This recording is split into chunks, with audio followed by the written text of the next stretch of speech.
Questa è Bordighera, oggi 22 dicembre 2019.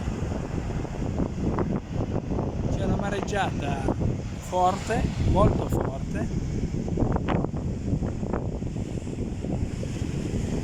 che sporca le spiagge, tutto sporco, tutto pieno di detriti, ha fatto anche dei danni, e continua ancora sto mare così grosso.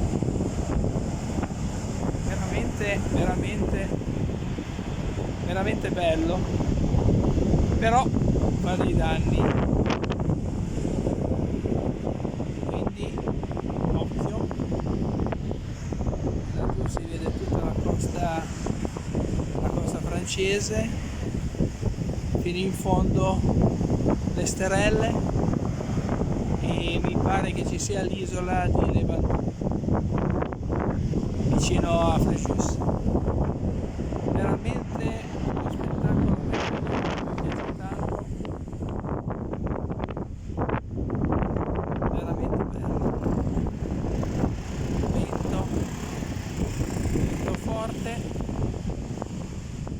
secondo me ci saranno 30-40 nodi, una bella sventolata. Ok, buona domenica a tutti.